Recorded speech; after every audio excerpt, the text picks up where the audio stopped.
Hi, and welcome to the Imperfect podcast. My name is Deb Crow, and I will be your host. Join me on this journey as we meet heart-centered leaders from all over the globe. Lots of interesting questions, interesting conversation, and find out what makes a leader. How do they handle uncertainty and complexity? How do they lead in a time that is volatile? Join us.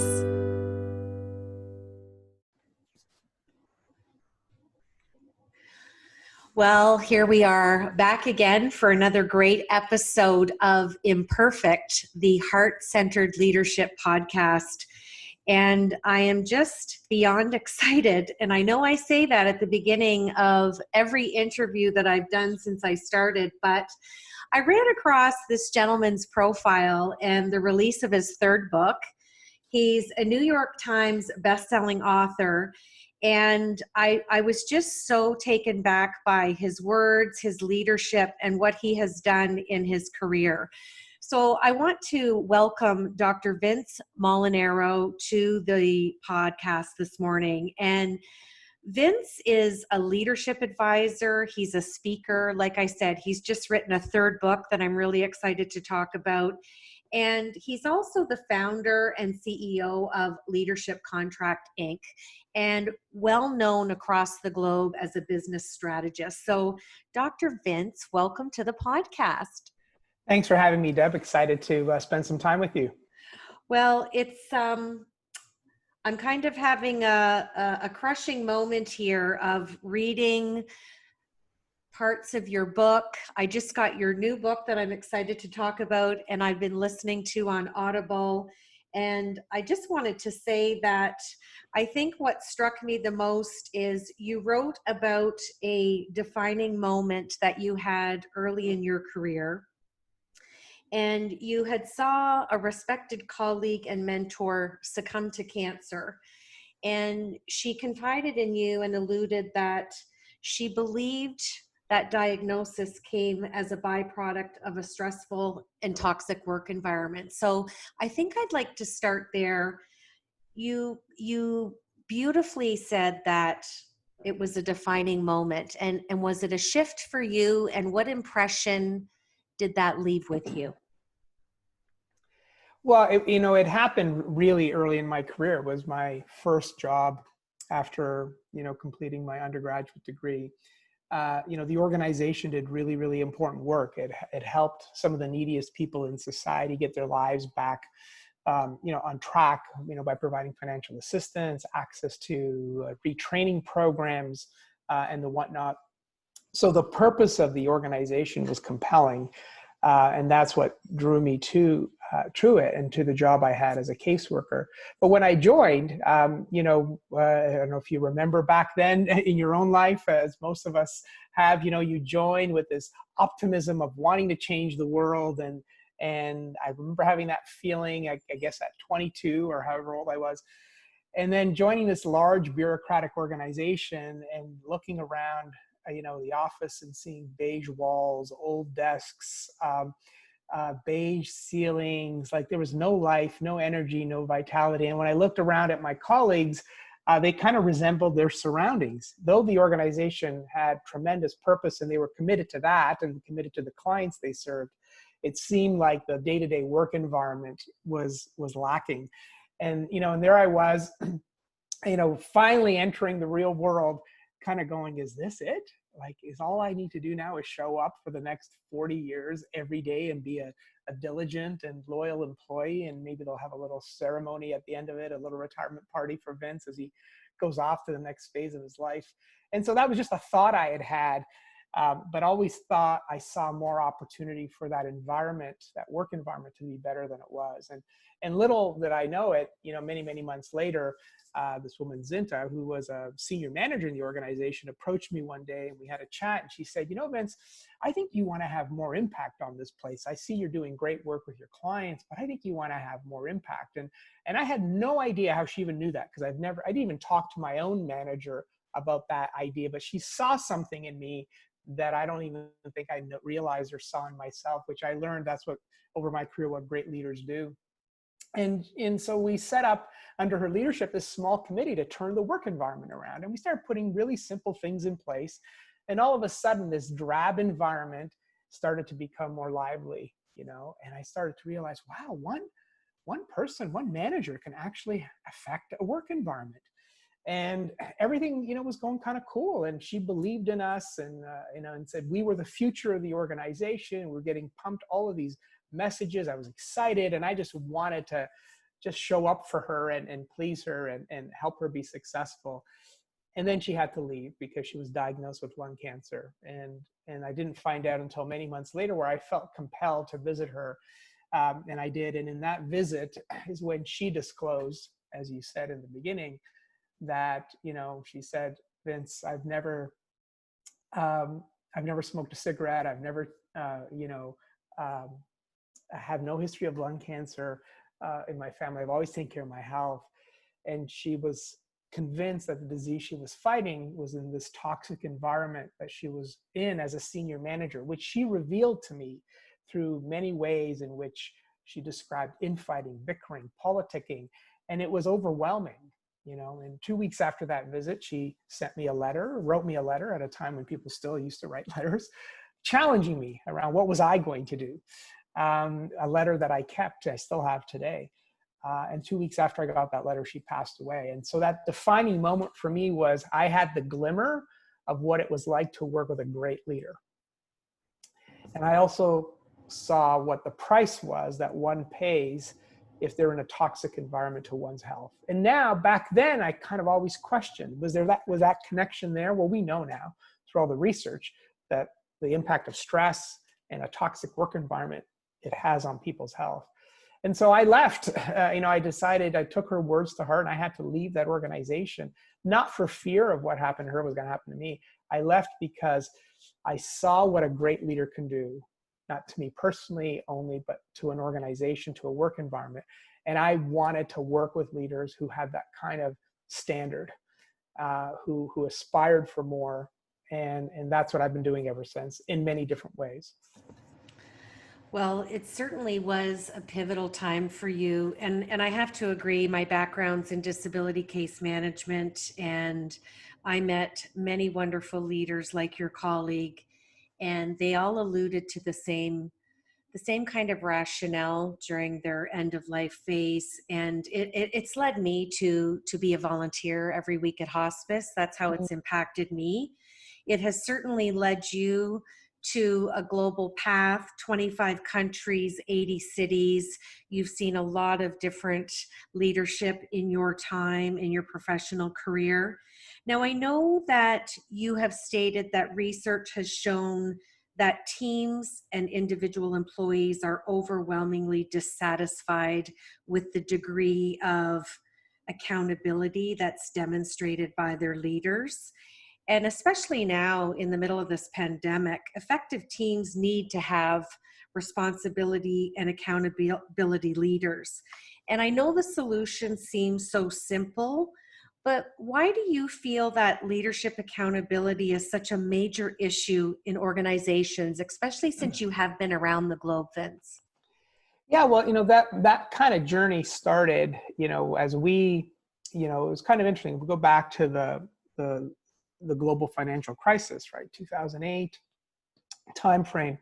At that time, we had companies who were really looking for their leaders to step up in very significant ways.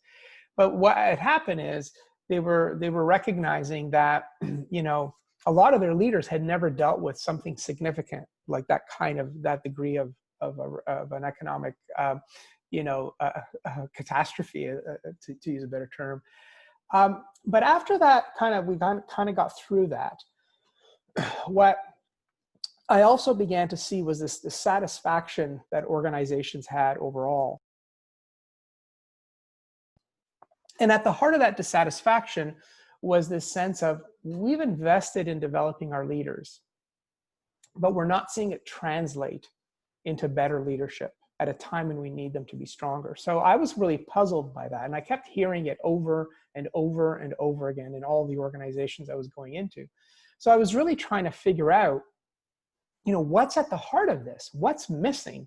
And it really crystallized when I went into an organization meeting with the head of HR and organizational development, where she kind of had the same lament. We're investing, we've got coaches in here, we're doing assessment, we're partnering with business schools, we're doing everything best practice, at least what the best practice are at that time, but we're not seeing it translate. And then she said, it's like they don't understand what it means to be a leader. And then it was like, oh, I get it. There's something going on at a very personal level. And as I started to think about, well, what's the way forward? What I realized is we had a lot of people in leadership roles who never fully understood or understand what it actually means to be a leader. Now, part of the reason is the world became more complex, and it's continued to become more complex, certainly as we're living through the pandemic, as we're seeing the protests in the US, as a result of the tragic events that have happened over the last few weeks there, and have been going on for many, many years. And so that at that particular moment, it was like, yeah, it's a very complex endeavor, this leadership thing. And that's where the idea of the contract came up, is that what we've actually inadvertently done is we've given people leadership roles, but oftentimes they didn't appreciate that when they take on a leadership role, they've actually signed up for something really, really important. And a lot of leaders don't really fully appreciate that. And so what we've done without really realizing it is we've taken on these roles, maybe for the pay, for the title, for the prestige, for the power to have, make change, but not appreciate that we have signed up for something important. And so we've treated it a lot less like a contract that you have in paper that you got to read and sign, but more like an online contract. When you're online conducting a transaction and a window pops up with the terms and conditions. And what most of us do, at least what I do oftentimes, is I never read all those terms and conditions. I scroll down to the bottom, I click agree, and I move on with my day. I know I'm bound to something, but I'm not really clear what that is. And I think that's the fundamental premise of the work around the leadership contract, which is the book that came out in 2013. And it immediately kind of struck a chord because people are saying that's what's missing. And when you kind of ask people, as I have, so how did you get into a leadership role in the first place? You know what the number one answer is? And I've asked this around the world. I got in by accident. My manager came to me one day and said, I need you to do this job. Oh yeah, you got to manage some people. And then you're thrust into the role with no support, no development. Research just got revealed last week that shows people are in leadership roles for 19 years before they get their first experience of formal leadership development. That's 2 decades of really trial and error, figuring it out as you go, accumulating bad habits. And then we sit there and wonder, why isn't leadership stronger than it is? That's why we have a leadership accountability gap, where my global research reveals 72% of companies say this is critical, we got to get this right, but only 31% believe they have what they need to be successful or are satisfied. So that's kind of how we've got to it. There's a real practical need to help leaders be more accountable, because I've learned that by focusing on accountability, it's the fastest way to improve as a leader if you have the desire to improve. Well, it's interesting you talk about accidental leaders, because it's actually my next question for you. And when I've worked with executive teams and C-suite leaders, it's interesting when you bring up that term and some of the comments when I've inquired about how did Bob become on the executive team, or how did Susan get promoted? And I often hear, well, Deb, soft skills can't be trained, but technical skills can. So I wanted you to weigh in on that, as well as the comparison now to artificial intelligence that we're seeing. And it's often a weekly conversation within the tech sector execs that I work with in the replacement of some of the jobs where human beings used to fulfill that role. Well, that's always been an issue, right? So in back in 1990s, so we're going way back, when I left that organization that I started early in my career, I started my own company. And I was a career counselor at the time by training. And the same kind of discussions we were having about the future of work, At that time, the impact of automation on manufacturing, jobs will disappear. The conversations then are very, very eerily similar to what we're experiencing today. And, my take on and in the new book, Accountable Leaders, transformative technologies are one of the big issues we've got to deal with, and how it's transforming the world of business, the world of work, and in many ways, even leadership.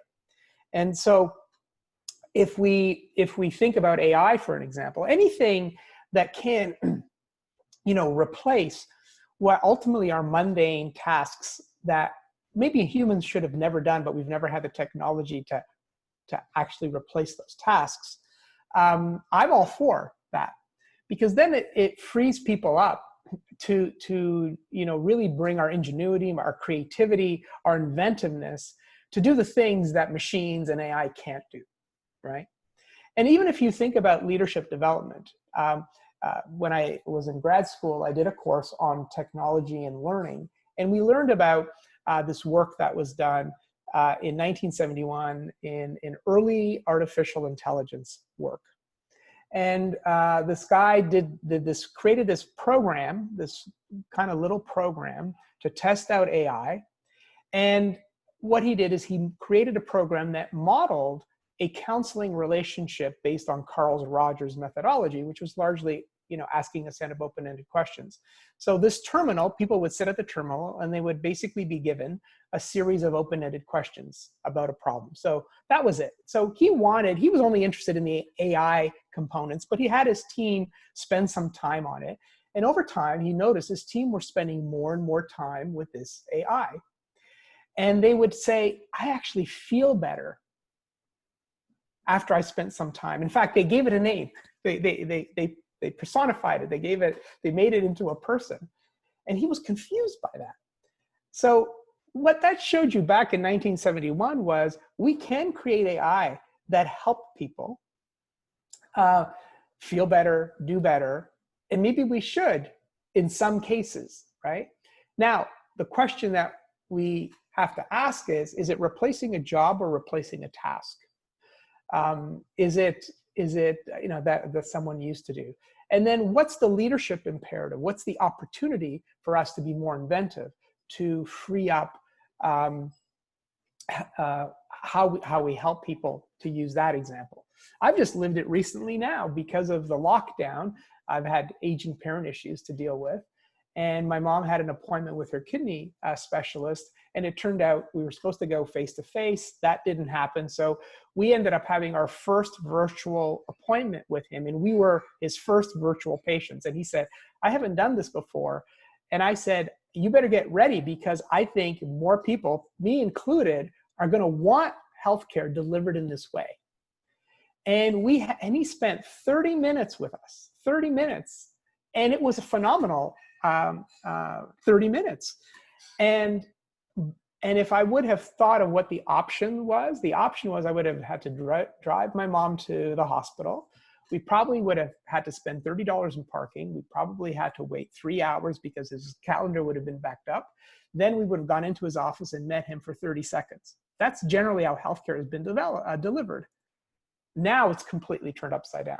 So in many ways, what COVID has done is accelerated these technologies that we should be adopting, because it frees us up and I think allows us to create greater value and a greater experience. Now, it's not for everything, but we'll figure that out over time. So I remain optimistic while I'm aware of the potential risks that people write and talk about.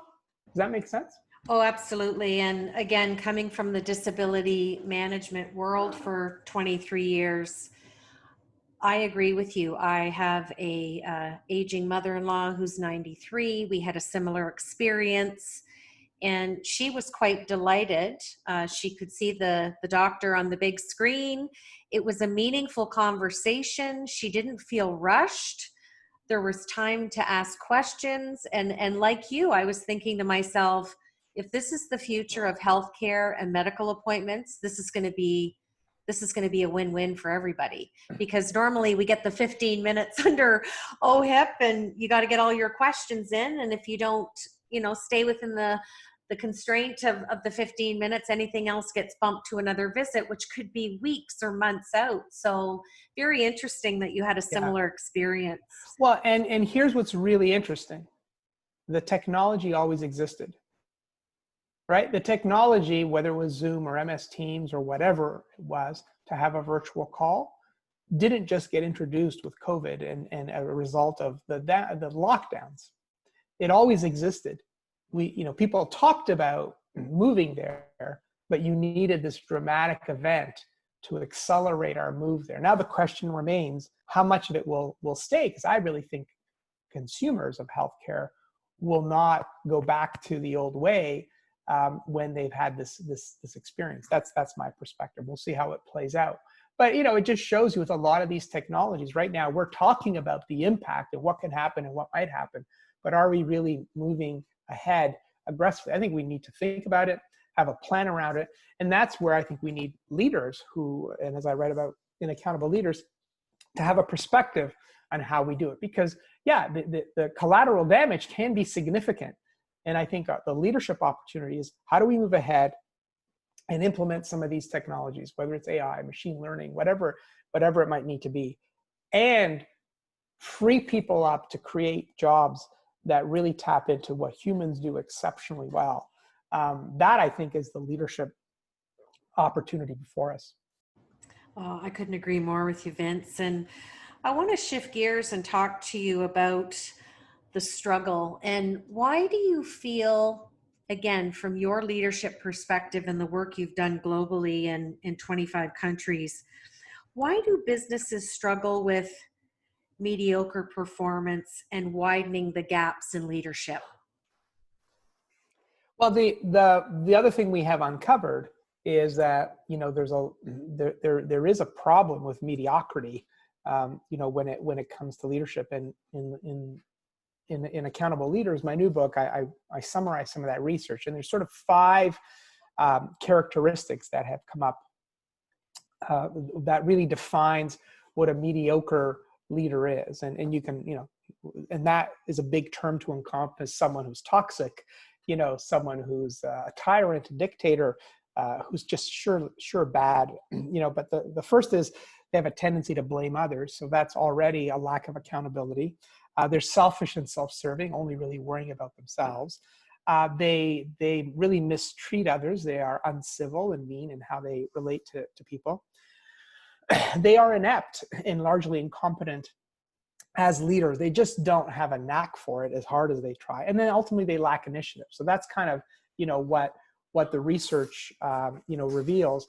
What I found most fascinating was, in the surveys, the open-ended questions where I asked, what's the impact of working for, a mediocre leader? And it's remarkable how visceral the responses are in the books. I'll read one.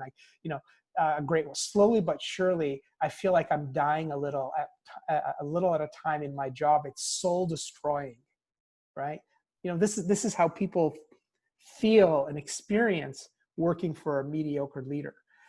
Another one, mediocrity does not inspire people to do their best work or go above and beyond what they already do. And this is what we have to understand, is that with leadership, you have a choice, a decision to make on the kind of ripple effect you want to have on your organization. And mediocre leaders have a really negative ripple effect, where you have someone that says, I'm not even motivated to go above and beyond, in my role. As much as I may want to, that person doesn't inspire me to do so. And so what I've also learned is, organizationally, 20% of the companies we surveyed actually do something about it, which means 80% don't. And as I've traveled the world and I've asked, what's going on there? I can't tell you how many times, Deb, people have said, we know who they are, we just don't know how to help them. And so we just leave them there, hoping someday they'll get better. Or what happens a lot is, it's quite surprising, is we take them out of the business and we move them into the HR function, where we think they'll have less damage on the company, realizing, no, you need your strongest leaders in HR. It's one of the most important functions in any company. So we really have to come to terms with this. And in the book, I've got a whole chapter dedicated to how an organization has to address it. You're going to need resolve. you're going to need courage, but you're going to need zero tolerance on it. Otherwise, you're never going to get there as an organization, not with the challenges we're facing, particularly today. Well, it's so interesting that you say the five things that you listed, because I can tell you, being in the executive coaching space, this comes up almost daily when I'm talking to leaders. And why aren't they having that resolve and that courage and that zero tolerance to change? And when you list those five characteristics, the blame, the selfishness, the mistrust, the incompetence, and the lack of initiative, number one, it's a two-part question. How did these people get promoted or land in these roles? And number two, why do executive teams and C-suite leaders keep them there? Yeah, well, that's kind of, that's kind of the to use the old cliche, the $64,000 question. Now, let's kind of try to tackle it together. So when I said before, when I've asked people how did they get into a leadership role that they got in by accident, right? That's one of the challenges. How do people get into leadership roles? Well, what I have found is getting in by accident is number one. The research shows, Gallup has done this research, the number two reason people get into leadership roles is that they excel at something technical. They were the best engineer, the best salesperson, the best teacher, the best analyst. It doesn't matter what the area of expertise is, but when you are a strong individual performer, you excel at something technical, you stand out from everyone else. And organizations have had a very common practice for decades of going to those people and say, you are so good at this, now we're going to promote you into this other job that has very little to do with what you were really good at. And we're going to promote you. And now you kind of, you want to make your organization be happy. So you say, sure. Well, why wouldn't you take it? It's got a promotion. It usually comes with more pay. The titles are sound cooler. So who doesn't want to be a vice president of so-and-so? You do have legitimately more opportunity to have impact on an organization, but it doesn't work all the time, right? Now, the third reason people move into leadership roles, as the research is tenure. You've been around longer than everyone else. So, let's give it to good old, Bob, or, let's give it to Marcella or whomever. They've been with us for 10 years or 15 years. They deserve it. Whether they want it or not is almost irrelevant. Whether they're motivated for the role is almost irrelevant.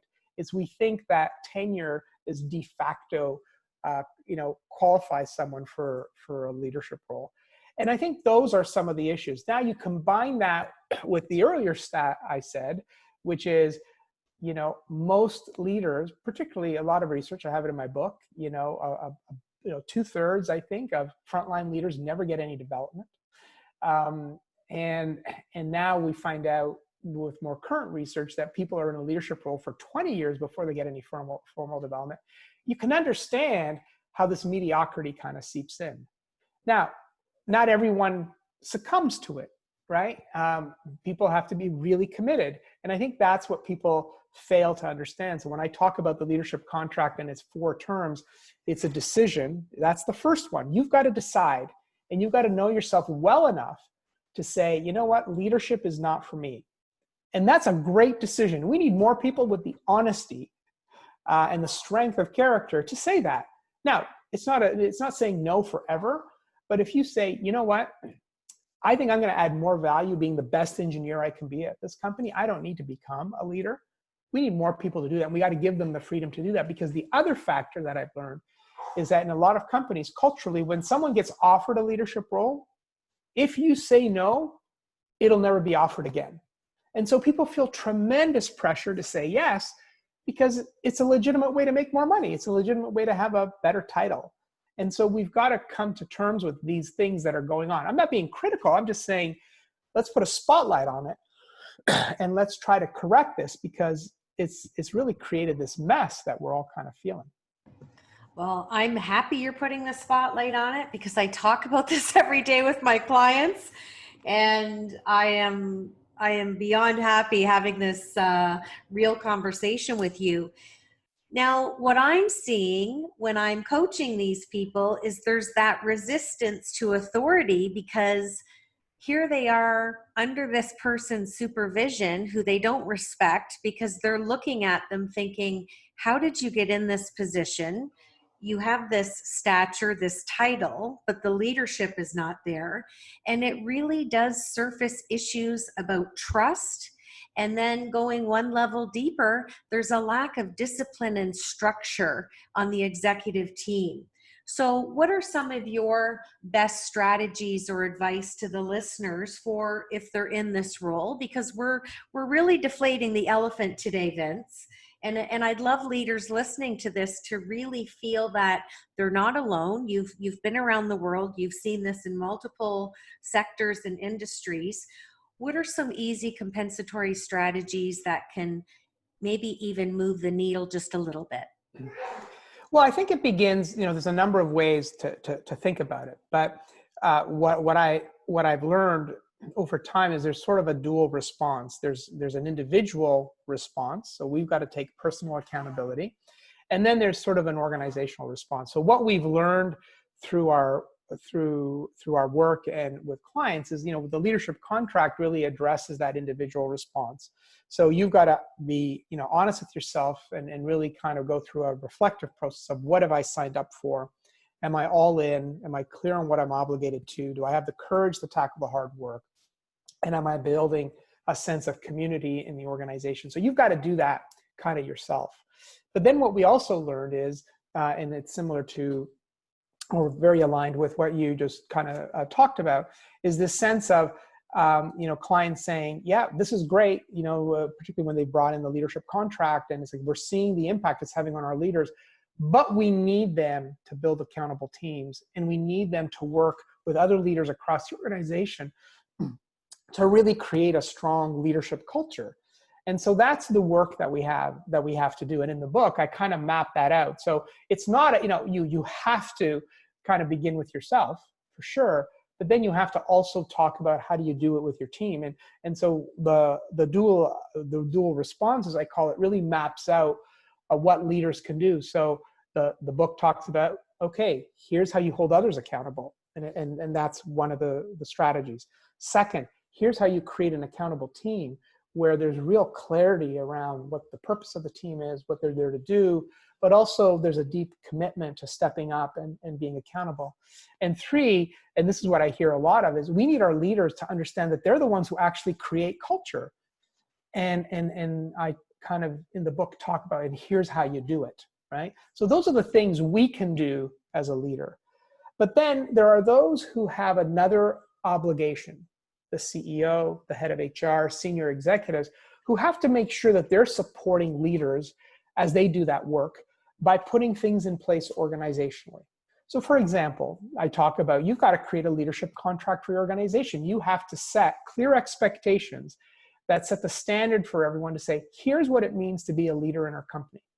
My research shows only 49% of companies actually do this. So imagine if you're working in a company and that's not clear. What it means to be a leader is not clear. You can imagine how you get confusion and a disparate of approaches to leadership that aren't really aligned to a company's strategy. So that's just one example of what an organization needs to do that I kind of map up. But back to your, but also to kind of come back to your earlier point, what if you find yourself, right, in an environment where you're with a leader that is mediocre, that you don't respect? And that's a tough place to be, particularly if you yourself want to be an accountable leader. I've been there. And, a client of mine shared once advice from her father when she was having a conversation, with him when she was frustrated, with the person that was leading her. And, he said, lead as you know you must lead, don't lead as you are being led. And that, I think, is what makes leadership hard. When you find yourself in that situation, when it feels like you're butting your head against a wall every day, you're being uninspired, you have to find a way to rise above that. Because the risk is you kind of just give up, and then all of a sudden you're on a slippery slope, and before you know it, you've become mediocre. And so that, I think, is what we have to learn to do. Not easy, not at all easy, but that's, I think, what the role demands. Does that make sense?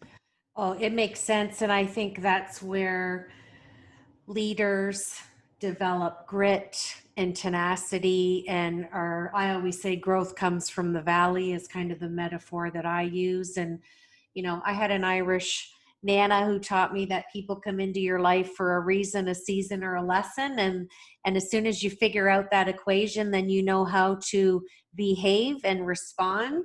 And Yeah. it's really about having that emotional regulation to be proactive, and Yeah. again, really adaptability to grit and tenacity. Yeah. So Well, I think just to add on that, the other thing that I've learned through my own leadership experiences, because I've led kind of global teams and whatnot, is the other variable is, so you go back to my experience early in my career with my colleague Zinta.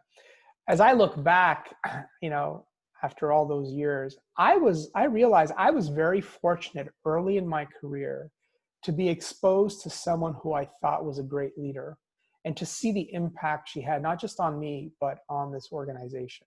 So I saw that early. And what I've always said is that, once you work for a great leader, they kind of ruin you forever. And what I mean by that is you have seen and experienced what great looks like. And whenever you encounter a mediocre leader or a bad leader or a toxic one, I have found my tolerance is not, I have very low tolerance of that, because I realize life's too short, right, to waste it working for a crappy leader. And so that's what I think we have to understand, right? Now, how many people that I've talked to would say, I've never worked for a great leader in my life. I don't even know what it feels like to be mentored, to be coached, to be guided, to have someone who you feel like is behind you, supporting you every step of the way. I've never experienced that. So back to your earlier point, why do we have a sea of mediocrity in leadership in our organizations? It's because a lot of people have never experienced it, so they don't demand it. Millennials, I think millennials that's been their biggest impact on organizations. They are much maligned unfairly, I believe, right? But if you think about it, they have come into organizations expecting to work with great leaders. And when they don't get it and didn't get it, what do? They leave. Because somehow they've learned through their boomer or Gen X parents who had to endure bad leaders and see the impact on saying, I'm not going to be that way. I'm not going to put up with that in my career. Right? And so that are all of the kind of factors kind of intermingling with one another to create the kind of conditions we're facing. Well, I agree with you. And I just celebrated 30 years in my own business at the end of May, and 4 years out of university, fellow Brock University grad like you. I fell exactly into that, and learned this year on International Women's Day from a keynote speaker at an event that I was speaking at, that I was I'm going to say a recipient, because I don't like the word victim, but I was a recipient of tall poppy syndrome. And if I had known then what that was all about, it probably would have crafted a different trajectory for me as well. But I truly believe we land where we're supposed to land, and go through the different valleys as we're supposed to. So just such an interesting conversation. See, Vince, I told you I could sit and talk to you all day, but I've got your book. I want to get a real copy of the hard copy of your book, because I purchased it on Audible, so I'm listening to it during my walks and my self-care time. So I look forward to getting an autographed copy. And I end the podcast with what I call the Fab Four. So these are just 4 questions, the kind of questions you don't think about. You just let me know kind of what answer's sitting right there. So here's my first question. What's the one word that your friends and family would use to describe you?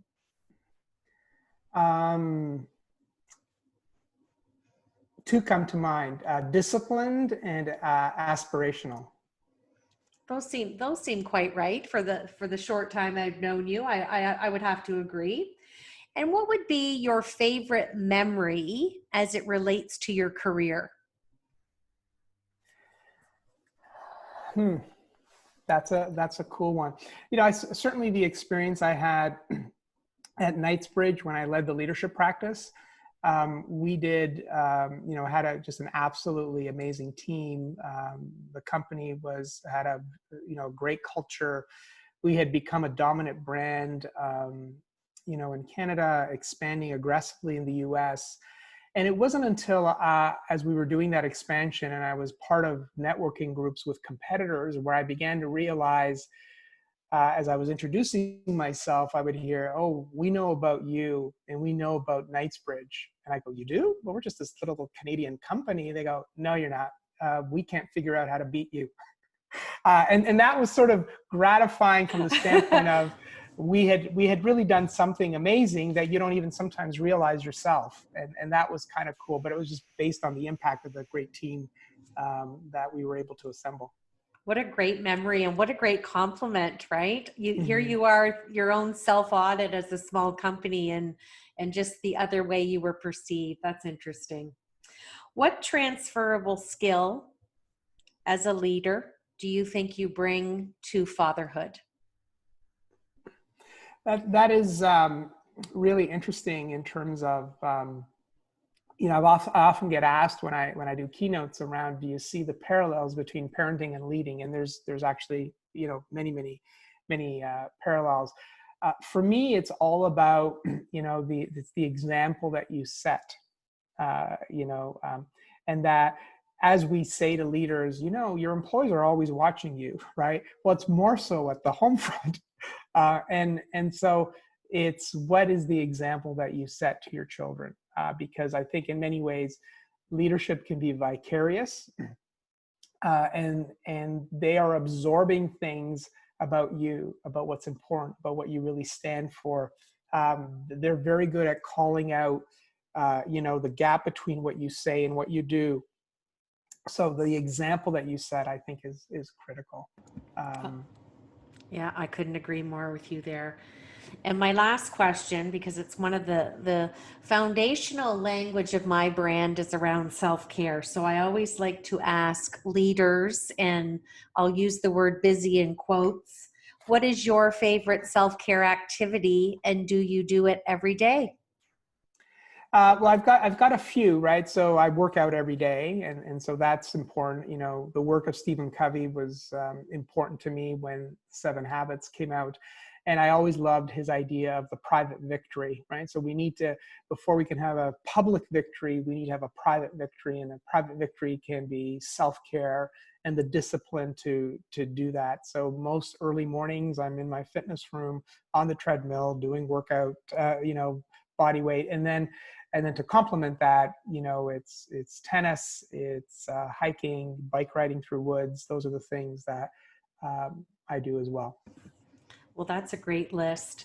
I like to end my podcast with kind of my favorite 5 things that I think make a heart-centered leader, and that is to follow your heart, to have passion, to do your best, know your truth, and be in love with the journey. The joy is in the journey because there is no destination. So, Dr. Vince, thank you for your time, your leadership. I'm going to let everybody know about your new book. We'll put a link to that. And I just really appreciate you spending time with me today on the Imperfect podcast. Thanks, Deb. It was a great conversation and really appreciate the opportunity and wish you continued success.